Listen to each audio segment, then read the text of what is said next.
এখানে সামনের এখানে একটা ওয়্যার কেটে গেছে, জুগাড় দিয়ে ঠিক করছে, কারণ এটা যাই হোক আমার গাড়ি ঠিক হয়ে গেছে। এখানে ম্যাপে দেখাচ্ছে 216 কিমি।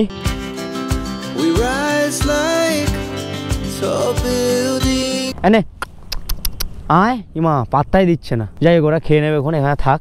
120 কিমি মতো আসার পরে আমার বাইকটা হঠাৎ করে আবার বন্ধ হয়ে গেছে। 1.5 ঘন্টা ধরে দাঁড়িয়ে আছি। আমার জাস্ট অবস্থাটা দেখো, চুল টুলে অবস্থা দেখো, মানে গাড়ির ফিউজ না আমার ফিউজ উড়ে গেছিল। শ করে আওয়াজ হচ্ছে, ওই যে দেখতে পাচ্ছ সেই জলপ্রপাত।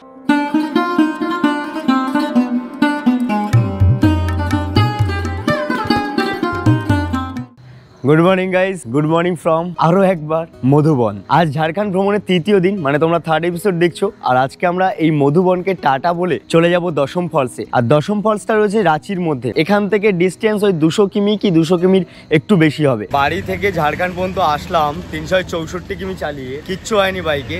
এখানে বাইক 2 দিন রেখে দিয়েছিলাম, এখন কি একটা লুজ কানেকশন হয়ে গেছে, ফিউজের ওখানে হবে হয়তো, ওই ওয়্যার ফেয়ারে কিছু একটা হয়েছে। এখন গাড়ি স্টার্টই নিচ্ছে না, বড্ড ফ্যাসাতে পড়েছে। এখন আশেপাশে একটা দোকান পেয়েছি, একটা দাদা এখন ঠিক করছে, দেখা যাক কখন ঠিক হয়। এখানে সামনের এখানে একটা ওয়্যার কেটে গেছে, সেই ওয়্যারটা হচ্ছে এখন জুগাড় দিয়ে ঠিক করছে, কারণ এটা পুরোটা ঠিক করতে গেলে এখন এই সুইচ সব কিছু পাল্টাতে হবে।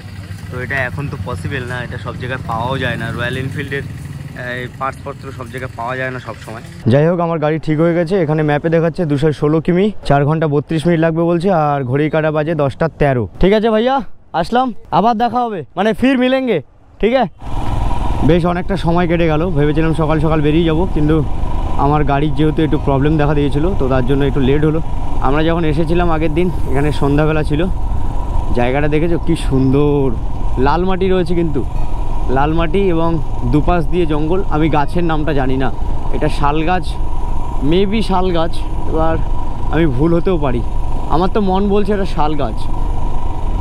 পরেশনাথ পাহাড়ে ট্রেকিং করার সময় ওই যে হাঁটলাম না, হেঁটে হেঁটে উপরে উঠলাম, ওই যে খাড়াই রাস্তা, মানে পায়ের মাসেলগুলোতে না ব্যাপক টান পড়েছে, মানে ব্যথা ব্যথা হয়ে আছে। মানে গাড়ি চালিয়ে এত দূরে দূরে যাচ্ছি, অতটা অসুবিধা হচ্ছে না, কিন্তু ওই যে হাঁটলাম তো, অ্যাকচুয়ালি যেটা অভ্যাস নেই সেটা যদি করি তাহলে সেটা তো হবেই একটু।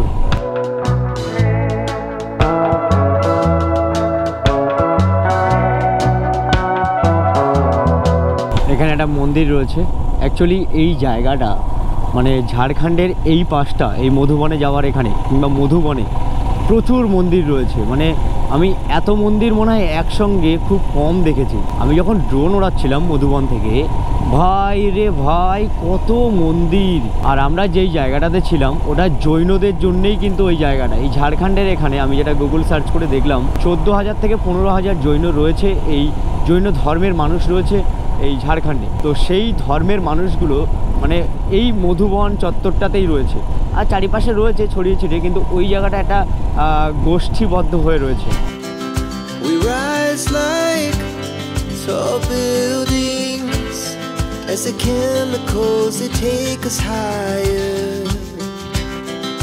বাইক চালানোর সময় এরকম ছোট ছোট পাহাড় দেখতে না হেভি লাগে।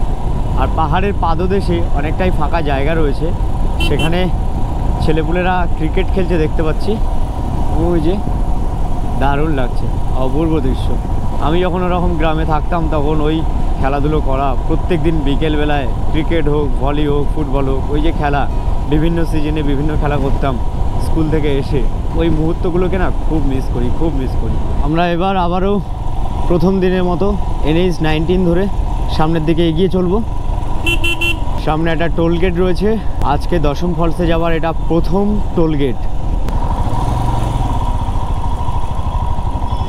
এই দিকের বাড়িগুলো যে ইট দিয়ে তৈরি, সেই ইটগুলোর কালার না বড্ড লালচে, কারণ এখানকার মাটি এমনিতেই লালচে, তারপরে আবার সেই মাটিটাকে পুড়িয়ে যখন ইট বানাচ্ছে তখন আরও লালচে হয়ে যাচ্ছে। তো তার জন্য ইটের কালারটা না বড্ড লালচে হয়ে আছে। মানে তুমি যদি ইট দিয়ে বাড়ি বানাও, সেখানে তোমাকে আর রং করতে হবে না, পুরো ডিজাইন হয়ে যাবে একটা। দেখো তোমরা দেখতে পাচ্ছ কিনা জানি না, তবে প্রত্যেকটা বাড়ির ইটের রঙগুলো দেখো একদম চোখ ধাঁধানো লাল রং। ইউটার্ন নিতে হবে, ইউটার্ন নিয়ে পেছনের দিকে যেতে হবে, কারণ রাস্তাটা যেখান থেকে সেখানে ফ্লাইওভার ছিল, ফ্লাইওভারের ঠিক মিডিল থেকে আমাদের রাইট সাইডে চলে যেতে হবে।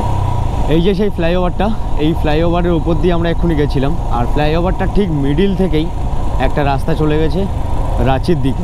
As the chemicals they take us higher, the night's young, it has just begun. As she puts her hand in mine. জঙ্গলের মাঝখান দিয়ে বাইক রাইড করে যে কি মজা সেটা আমি পুরুলিয়ায় গিয়ে বুঝেছি। পুরুলিয়াতে আমি প্রথমবারের জন্য বাইক রাইড করেছিলাম। বাইক রাইড বলা ভুল হবে, স্কুটি রাইড করেছিলাম। আমি স্কুটিতে করে ডবলে নিয়ে ওই অযোধ্যার হিল টপে উঠেছিলাম। তো তখন যে মজাটা পেয়ে গেছিলাম, তো সেই থেকে মানে বাইক রাইডের প্রতি আমার একটা আলাদাই ভালোবাসা এসে গেছে।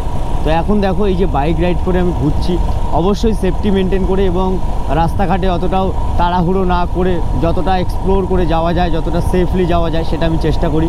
তো সেটা চেষ্টা করে চলেছি। আমি অনেককে দেখি শিখি, আমি অনেকের কাছ থেকে আমি অ্যাডভাইস নিই।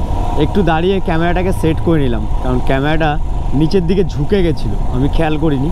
তো এই যে তেলের ট্যাঙ্ক ফ্যাঙ্ক সব কিছু চলে আসছিলো একটু আগে, কারণ আমার গাড়ির অনেকটা চলে আসলে না আমার ভালো লাগে না। যেগুলো আর কি তোমাদেরকে দেখালে তোমরা ভালোভাবে ফিল করতে পারবে, ভালোভাবে বুঝতে পারবে বিষয়টা, তো সেটা আমার দেখানো দরকার। এই গাড়ির যদি আমি অর্ধেকটা দেখিয়ে দিই, মানে এই পর্যন্ত এই পোর্শন পর্যন্ত যদি দেখিয়ে দিই তাহলে ভালো লাগবে না। তবে আমার এই জঙ্গলটা এত সুন্দর লাগছে, মানে দারুণ।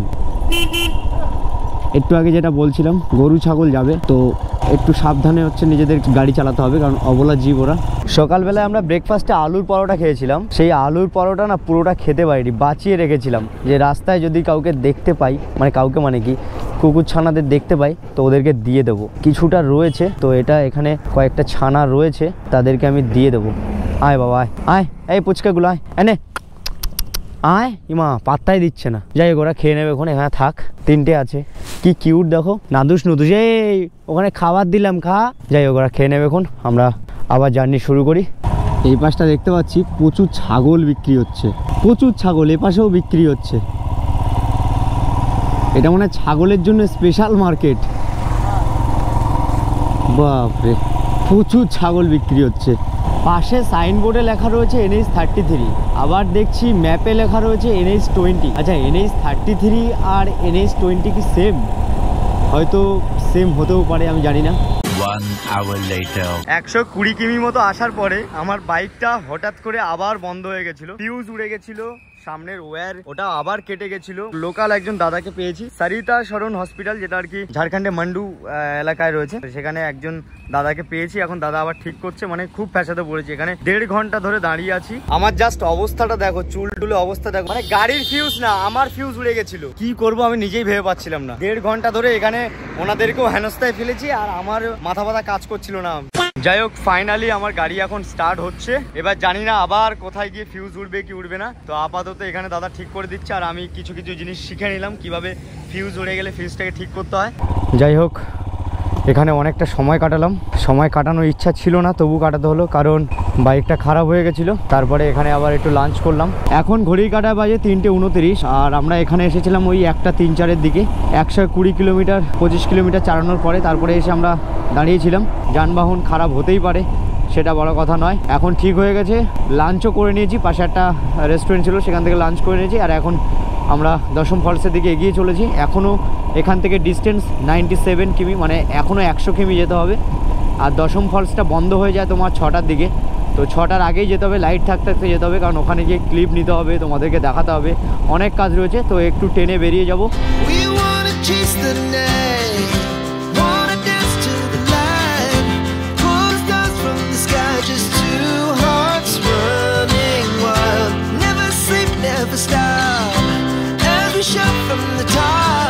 এই রোডটার নাম সত্যিই সার্থক।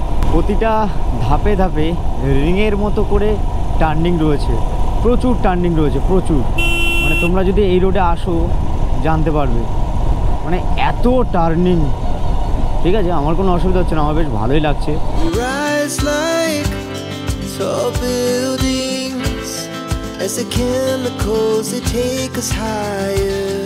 এই দিক দিয়ে আমরা এখন সোজা যাব নেউরি, জায়গাটার নাম নেউরি। সোজা গেলে মুড়ি। এখান থেকে পুরুলিয়া 109, জামশেদপুর 135, আর কলকাতা 356। স্বর্ণরেখা রিভার। কি সুন্দর লাগছে নদীটাকে। ওই সাইডে ওদিকে গাছপালা রয়েছে, তার সাইড দিয়ে নদী বয়ে চলেছে, আর ওদিকে সূর্যি মামা অস্ত যাচ্ছে। দারুণ লাগছে, দারুণ। এখানে স্পিড লিমিট 100, এমনিতেও আমার চলছে 104, 5, 10, কখনো 120, এরকমই চলছে। 120-র ওপরে আমি এখনও পর্যন্ত তুলিনি এই বাইকে। এই বাইক বলে কথা না, এখনও পর্যন্ত আমার কোনো জায়গায় 120-র ওপরে ওঠেনি, আমি তুলতে পারিনি। আই এম অক্ষম। মজা পাচ্ছি ভাই, মজা, ফুল মাস্তি। এই NH 33-তে কী যে মজা পাচ্ছি চালিয়ে, মানে দারুণ লাগছে। পুরো ফাঁকা রোড, স্পিড তুলেও মজা, ফাঁকা রোডে চালিয়ে মজা আছে।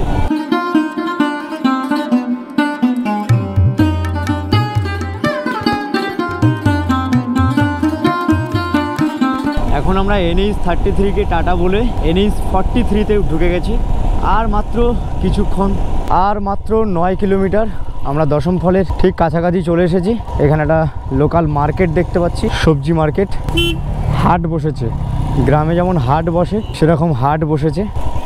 চারিপাশে মাটির বাড়ি রয়েছে, দু একটা পাকা বাড়িও রয়েছে ভাঙাচুরো। সো ফাইনালি পাক্কা 1.5 ঘন্টায়, হ্যাঁ 1 মিনিট বেশি হয়েছে। চারিপাশের অবস্থা দেখে বুঝতেই পারছো আমাদের অন্ধকার হয়ে গেছে, কারণ আমার গাড়িটা খারাপ হয়ে গেছিলো। ওখানে 1.5 থেকে 2 ঘন্টা কাটাতে হলো। তারপরে ওখান থেকে ওই মুহূর্তে অত জোরে বাইক চালিয়ে এসেও তারপরেও অন্ধকার, কিচ্ছু দেখতে পাচ্ছি না ভালোভাবে, ঝাপসা দেখছি। মানে চোখ দিয়ে ভালো দেখতে পাচ্ছি, কিন্তু তোমাদেরকে ভালো ক্লিপ দেখাতে পাচ্ছি না। স করে আওয়াজ হচ্ছে, ওই যে দেখতে পাচ্ছ সেই জলপ্রপাত। এটা হচ্ছে কাঞ্চি রিভারের সাথে যুক্ত এই রিভারটা।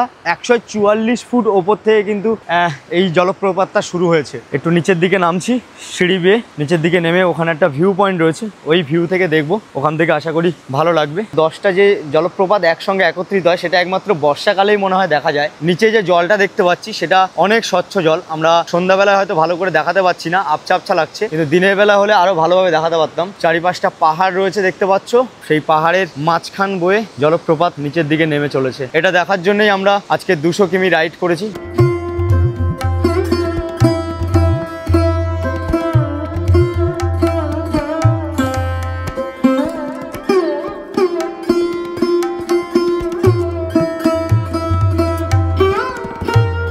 এই জলপ্রপাতটাকে আমি আরো ভালোভাবে দেখাতে পারতাম যদি দিনের বেলা আসতে পারতাম, কিন্তু এখন সন্ধ্যা হয়ে গেছে। লাস্ট যে 1.5 ঘন্টা আমাদের কিভাবে কেটেছে রাস্তায় সেটা আমরা এবং স্যাররা খুব ভালোভাবে জানি।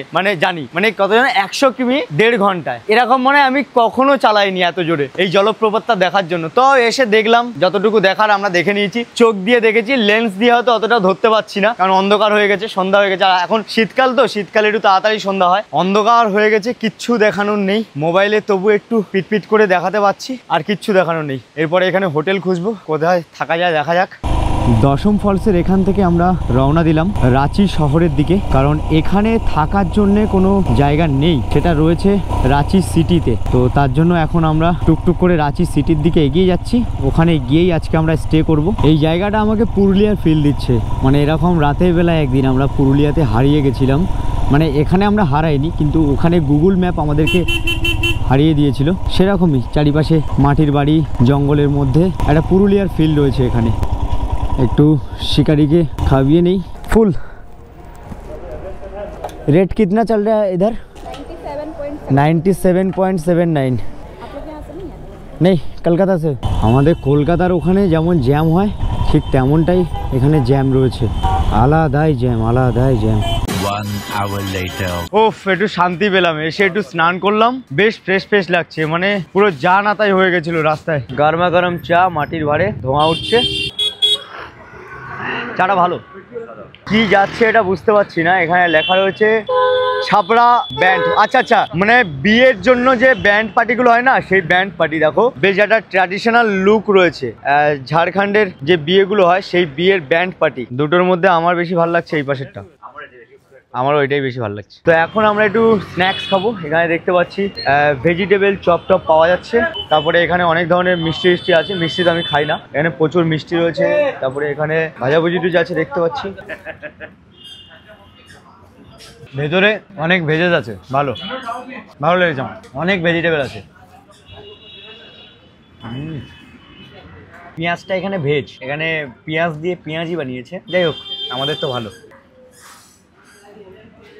এর আগেরটা যেটা খেলাম ভেজ কাটলেট, ওইটা ভালো, এটাও ভালো, কিন্তু ওইটা বেশি ভালো। তো এই হলো আমাদের রাতের ডিনার। এখানে দেখতে পাচ্ছ পনিরের তরকারি আর এই যে তন্দুরি রুটি। এখন সবাই মিলে একটু ডিনার করছি, আজকে ভেজ ডিনার। 15 minutes later. সবকিছু খাওয়ার পরে এখন আমাদের ইচ্ছা হলো দহি ফুচকা খাওয়ার। দেখো কি সুন্দরভাবে গার্নিশ করেছে, ওহ দেখে জিভে জল চলে আসছে, দারুণ লাগছে। এত দই যে মুখের মধ্যে গিয়ে দই ব্লাস্ট হচ্ছে, মানে সুন্দর। খুব টায়ার্ড লাগছে, কারণ সেকেন্ড এপিসোডে তোমাদেরকে দেখিয়েছি 10 কিমি হেঁটে তারপরে গিয়ে পাহাড়ে উঠেছিলাম, সেই একটা মাসেল টান ব্যাপারটা এখন চলে আসছে। তারপরে এই যে এত এত করে গাড়ি চালাচ্ছি, মানে একটা কষ্ট কষ্ট ভাব চলে আসছে। তো কালকে বাড়ি যেতে হবে, ভোরবেলায় উঠবো, উঠে বাড়ির পথে রওনা দেবো। 400 কিমি, বাপরে বাপ, কালকে 400 কিমি গাড়ি চালাবো, গাড়ি চালিয়ে বাড়ি যাবো। এই যে ঝাড়খণ্ডে এসে 3টে এপিসোড বানালাম, কোন এপিসোডটা তোমাদের সব থেকে বেশি ভালো লেগেছে এটা অবশ্যই কিন্তু কমেন্ট বক্সে জানিও। আর বাই দ্য ওয়ে স্যারের চ্যানেল লিঙ্কটাও কিন্তু আমি ডেসক্রিপশন বক্সে দিয়ে দেবো, তোমরা অবশ্যই। কোনো দরকার নেই কোনো দরকার নেই, না না না কেন?